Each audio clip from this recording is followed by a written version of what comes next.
Bismillahirrahmanirrahim. Today we shall discuss about that is fission reaction is exothermic और endothermic.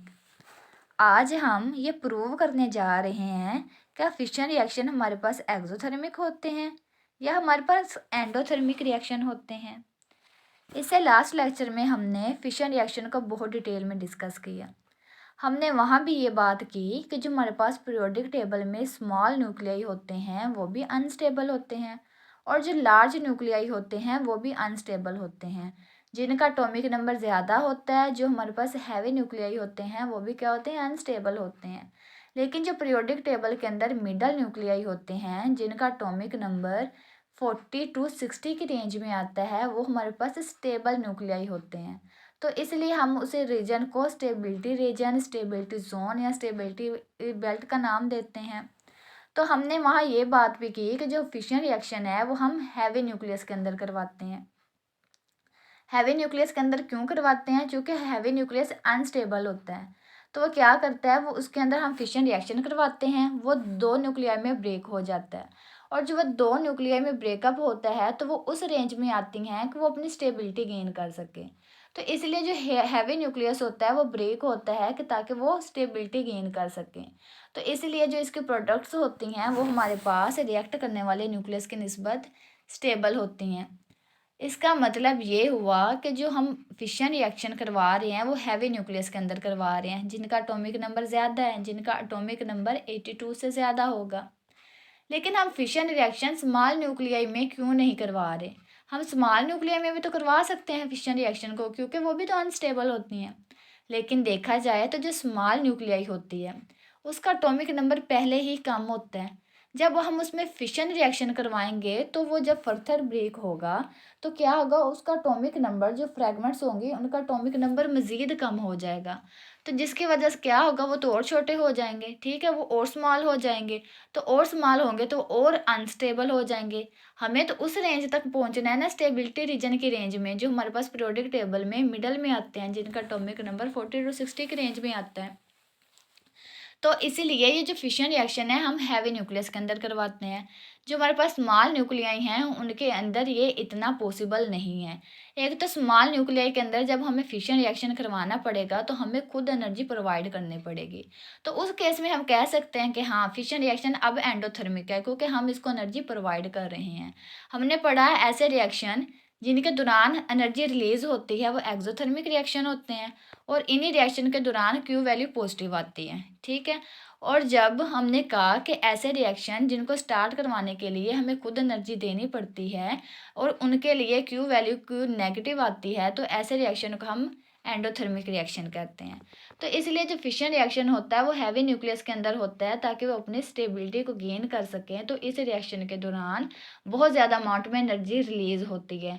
तो इसलिए कहा जा सकता है, बल्कि हम कहते हैं कि जो फिशन रिएक्शन होता है वो हमारे पास एक्सोथर्मिक रिएक्शन ही होता है। और दरअसल ये जो रिएक्शन हम करवाते हैं ये हम एनर्जी हासिल करने के लिए ही करते हैं, कि ताकि हमें बहुत ज़्यादा अमाउंट में एनर्जी मिल सके और हम फिर उस एनर्जी को यूज़फुल पर्पज़ के लिए इस्तेमाल कर सकें। तो इसीलिए जो फिशन रिएक्शन है वो एक्सोथर्मिक रिएक्शन ही होता है। अब इसको प्रूव भी करते हैं, इसके क्यू वैल्यू को हम साबित भी करेंगे कि क्या वाकई इसकी क्यू वैल्यू पॉजिटिव आती है, जिसके बेस पे हम इसको एक्सोथर्मिक रिएक्शन कह रहे हैं। अब लास्ट लेक्चर में भी हमने फिशन रिएक्शन की एग्जांपल देखी। हमने कहा कि जब हम यूरेनियम 23092 के आइसोटोप पे स्लो मूविंग न्यूट्रॉन को बम्बार्ड करवाते हैं तो ये क्या होता है, इसके अंदर ऑब्जर्व कर लेते हैं और ये पहले ही अनस्टेबल होता है। यूरेनियम 235 पहले ही अनस्टेबल होता है। जब न्यूट्रॉन इस पे फॉल होगा तो इसको ऑब्जर्व करके कंपाउंड न्यूक्लियस बना लेगा, uranium 23692, that is also unstable nucleus. ये कंपाउंड न्यूक्लियस फिर ब्रेकअप हो जाएगा और हमारे पास दो प्रोडक्ट न्यूक्लियाई आ जाएंगी, क्रिप्टॉन और बैरियम, और साथ ही साथ हमें 3 न्यूट्रॉन भी मिलेंगे। और इस रिएक्शन के दौरान हमारे पास बहुत ज़्यादा अमाउंट में एनर्जी भी रिलीज होगी, that is equal to 200 mega electrovolt. अब जब ये फ्रैगमेंट्स हमारे पास बने हैं, क्रिप्टॉन, बैरियम या ये जो न्यूट्रॉन आए हैं, अब ये जो प्रोडक्ट साइड पे जितने भी न्यूक्लियाई हैं, अगर हम इन सब के मैस को ऐड करें और इधर से यूरेनियम के मैस को कैलकुलेट करें तो हम देखते हैं जो यूरेनियम का मैस है वो इन प्रोडक्ट न्यूक्लियस की निस्बत ज़्यादा आता है। ठीक है, यूरेनियम का मैस क्या आ रहा होता है, ज़्यादा आ रहा होता है। तो यहाँ पे तो मैस में, प्रोडक्ट्स के मैस में कमी आ रही है। ठीक है, यहाँ पे जो न्यूक्लियाई टूटी है, ठीक है, ये जो न्यूक्लियस ब्रेकअप हुआ है इसका मैस ज़्यादा है, जबकि प्रोडक्ट न्यूक्लियाई का मैस कम है। तो इसका मतलब यहाँ पे मैस डिफेक्ट आया है।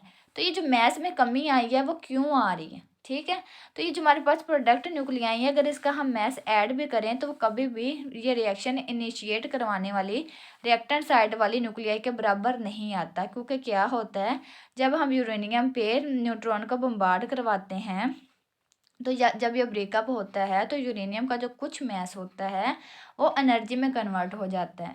According to Einstein mass energy relation, ये यहाँ पे जो कुछ मैस हमारे पास होगा, जो मैस डिफेक्ट आ रहा है, मैस में कमी आ रहा है, कमी आ रही है, वो हमें एनर्जी की सूरत में मिलेगी। तो इसीलिए जो मैस होगा प्रोडक्ट साइड के न्यूक्लियाई का अगर मैस ऐड करें तो वो कभी भी रिएक्ट करने वाली न्यूक्लियाई के बराबर नहीं आएगा, क्योंकि उसका कुछ मैस हमारे पास एनर्जी में कन्वर्ट हो जाता है।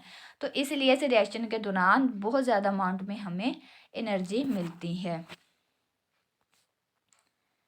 अब देखते हैं prove why fission reaction is called exothermic reaction. अब ये हमारे पास वही इक्वेशन है फिशन रिएक्शन की। जब हम यूरेनियम 235 पे न्यूट्रॉन को बम्बार्ड करवाते हैं तो हमारे पास बेरियम और क्रिप्टॉन के प्रोडक्ट्स न्यूक्लियाई आती हैं। बेरियम का एटॉमिक मास 141 जबकि क्रिप्टॉन का 92 होता है, और एटॉमिक नंबर बेरियम का 56, क्रिप्टॉन का 36 आता है, और साथ हमें 3 न्यूट्रॉन्स भी मिलते हैं। तो सबसे पहले हम मैस देखते हैं, मैस ऑफ यूरेनियम 23592। जब इसका मैस हम यूनिफाइड मैस स्केल में मेजर करते हैं तो वो हमारे पास बराबर आता है 235.045733 यूनिफाइड मैस स्केल में। जब मैस ऑफ न्यूट्रॉन कैलकुलेट करते हैं that is equal to 1.008665 u. अब हम क्या करते हैं, जो रिएक्टेंट साइड पे न्यूक्लियाई हैं, ठीक है, यूरेनियम और न्यूट्रॉन है ना, इनके मैस को हम ऐड कर लेते हैं। Total mass of reactant is equal to 235.045733 plus 1.008665। जब इसको ऐड किया तो जो हमारे पास आंसर आया that is equal to 236.054398 u. अब ये हमने मैस निकाल लिया है रिएक्टेंट साइड का। अब हम कैलकुलेट करेंगे प्रोडक्ट साइड का mess.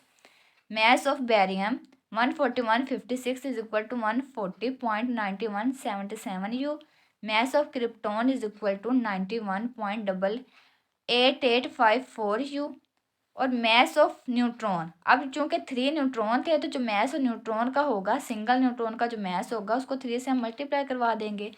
Date is equal to 3 multiply 1.008665 u. और जब इसको हम मल्टीप्लाई करवाएंगे वो हमारे पास आएगा 3.025995 यू। यूनिफाइड मैस स्केल में हमने 3 न्यूट्रॉन का भी मैस निकाल लिया। जिस तरह हमने टोटल मैस रिएक्टेंट का निकाला, इसी तरह हम टोटल मैस प्रोडक्ट का भी निकालेंगे। तो हम क्या करेंगे, इन तीनों वैल्यूज़ को ऐड कर देंगे। 140.9177 यू प्लस 91.8854 प्लस 3.025995। जब इस वैल्यू को ऐड करेंगे तो हमारे पास जो आंसर आएगा that is equal to 235.899095 u. ये हमने टोटल मैस निकाल लिया है प्रोडक्ट्स का, और ये हमारे पास टोटल मैस है रिएक्टेंट्स का। अब हम निकालेंगे क्यू वैल्यू, और हमने क्यू वैल्यू को एक्सोथर्मिक और एंडोथर्मिक वाले लेक्चर में बहुत डिटेल में डिस्कस किया था। हमने कहा ऐसा रिएक्शन जिसमें हमारे पास क्यू वैल्यू का आंसर पॉजिटिव आ जाए वो एक्सोथर्मिक रिएक्शन होता है, और ऐसा रिएक्शन जिसमें क्यू वैल्यू हमारे पास नेगेटिव आ जाए वो एंडोथर्मिक रिएक्शन होता है। और क्यू वैल्यू को हम कैलकुलेट कैसे करेंगे, हम मैस ऑफ रिएक्टेंट में से मैस ऑफ प्रोडक्ट को माइनस कर देंगे, तो ये हमारे पास क्यू वैल्यू आ जाएगी। अब चूंकि हम मैस ऑफ रिएक्टेंट भी पीछे कैलकुलेट कर चुके हैं और मैस ऑफ प्रोडक्ट्स भी, तो हम क्यू वैल्यू के फार्मूले से आंसर निकालते हैं। Mess of reactants minus mass of products. अब मैस ऑफ रिएक्टेंट्स कितना था, 236.054398 यू माइनस 235.829095 यू। जब हमने इसको वैल्यू को कैलकुलेट किया तो हमारे पास जो क्यू वैल्यू का आंसर आया that is equal to 0.225303 u. ये हमारे पास आंसर आया यूनिफाइड मैस स्केल में। और जो क्यू वैल्यू है वो दरअसल हमारे पास मैच डिफेक्ट ही है कि क्योंकि कितना हमारे हाँ ये साबित करती है, क्यू वैल्यू ये साबित करती है कि जो मैच डिफेक्ट आया था, जो मैच में कमी आई थी, वो किस में कन्वर्ट होगी, वो एनर्जी में कन्वर्ट होगी। तो जो मैच डिफेक्ट की वैल्यू हमारे पास आई, जो एनर्जी की वैल्यू हमारे पास आई, that is equal to 0.225303 U।